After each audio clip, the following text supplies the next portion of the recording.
eternal observer, the silver girl who loved humanity. Her name was Lira. She had walked among the stars longer than most civilizations had existed, yet the humans she observed still fascinated her in ways she could not fully comprehend. Her silver skin glimmered faintly under the light of the twin suns of Viridian, and her eyes, deep and liquid like the cores of dying stars, reflected every flicker of life she witnessed. She had come to study them, to catalog their fleeting joys and sorrows, their strange resilience and stubborn hope. But she had not anticipated how deeply she would feel. She had not anticipated that watching them would make her ache, with a longing so sharp it burned beneath her eternal calm. She first discovered humans in a remote system at the edge of the spiral arm. They were fragile, noisy, chaotic, unpredictable. Their planets teemed with life, but humans were different.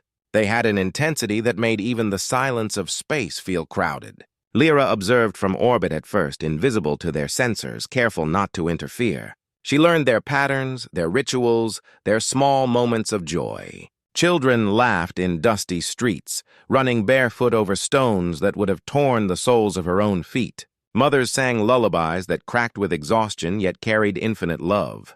Fathers returned from work, grim-faced and weary, but their eyes softened when they saw their children. Lira cataloged all of it, recording every gesture, every glance, every fleeting spark of emotion, yet the data alone could not capture what made them human. Her first real interaction was unintentional. A boy, no older than 12, wandered too close to the edge of a cliff. The sensors flared, and for a moment she panicked. Her instincts, honed over centuries, compelled her to act. She reached into the subtle currents of gravity around him, nudging him back from the precipice. He turned, bewildered, looking around as if some invisible hand had saved him. She could not show herself. She could not let him see. And yet the moment left her hollow, aware that she had crossed a line she had never imagined crossing. From that day, she lingered closer. She learned to imitate their speech, though her pronunciation remained faintly alien. She memorized their songs, their lullabies, and the soft, trembling words they whispered in moments of grief. She walked among them invisibly, touching the small, unnoticed things, a stone warmed by the sun, a tree bark rough beneath her fingers, the soft rise and fall of a mother's chest as she rocked a child to sleep. Humans carried fragility like a jewel, and it shone brighter than any star she had ever known. She watched them endure. She saw fathers die too soon, mothers fall into illness, entire communities ravaged by storms and famine, and yet they persisted. Their laughter returned after grief. Their children played among the ruins of their homes, and their songs, though trembling, carried on through the darkness. It was relentless, beautiful, and unfair. Lira felt their pain, as if she carried it herself. Every human loss made her ache more deeply than any battle or war she had witnessed among her own kind. Her people abandoned emotions long ago, choosing intellect and longevity over the chaos of feeling. But here among humans, she found herself unable to resist. She grieved with them. She loved them in silence. She ached for them without ever touching them.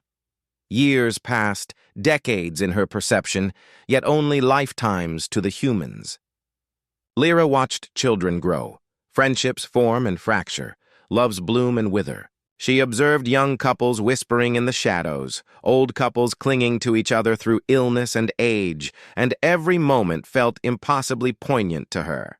The humans did not notice her, yet somehow their existence reached her across the void. She became tethered to them in ways she could not describe, a silent observer bound by compassion.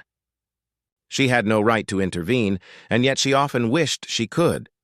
One evening, she hovered above a small settlement tucked into the mountains. Fires burned in hearths, children slept beside their parents, and the night sky glittered with stars that she had known for eons. A mother whispered promises to a child who would not awaken. Lira wanted to take the child into her arms to protect, to shield, but she knew that interference would destroy the delicate threads of human experience. Their suffering was part of their essence. Their fleeting joys were only meaningful because they were temporary. She had learned the cruel paradox. Humans thrived because they endured. because they suffered, because they clung to hope despite everything.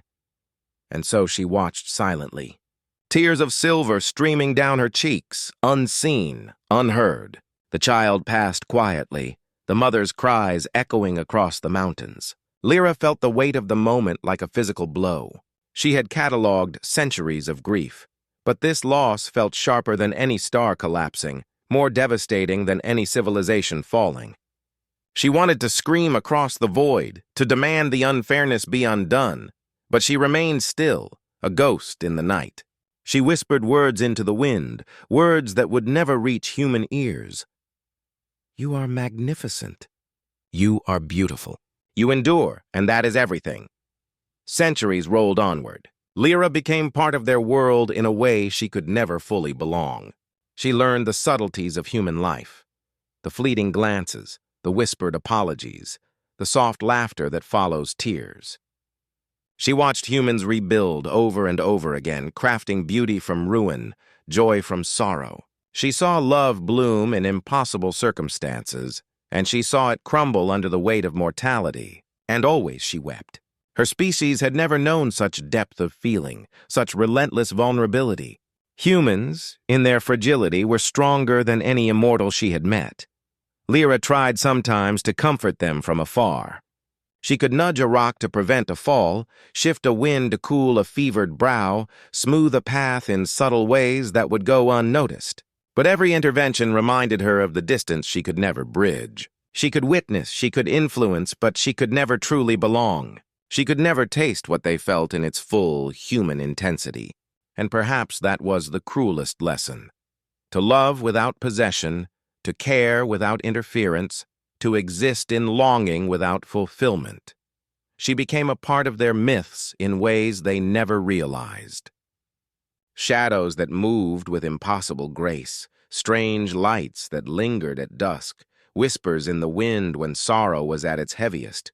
These were her gifts, her attempts to comfort without disrupting.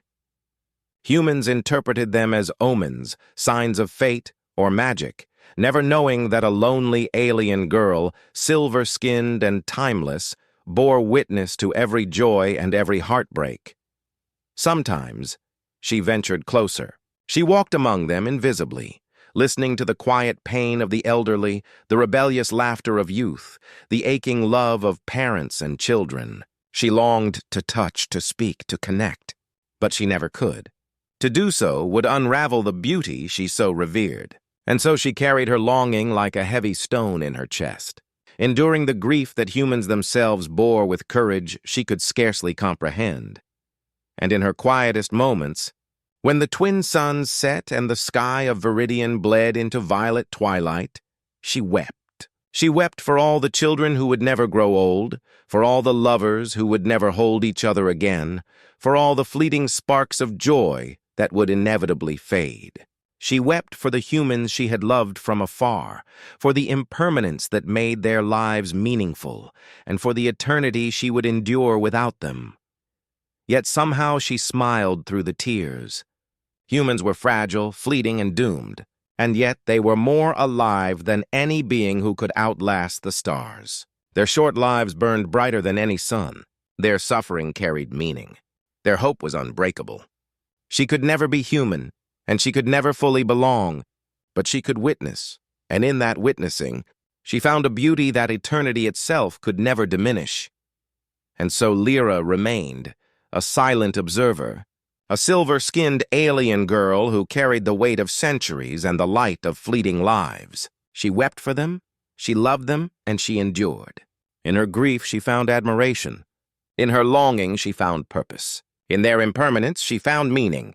She was alone, yet not lonely, for she carried the essence of humanity in her heart. And in the quiet of the twin suns setting, in the soft glow of fires burning below, she whispered into the night, "You endure, you shine, and for that you are extraordinary."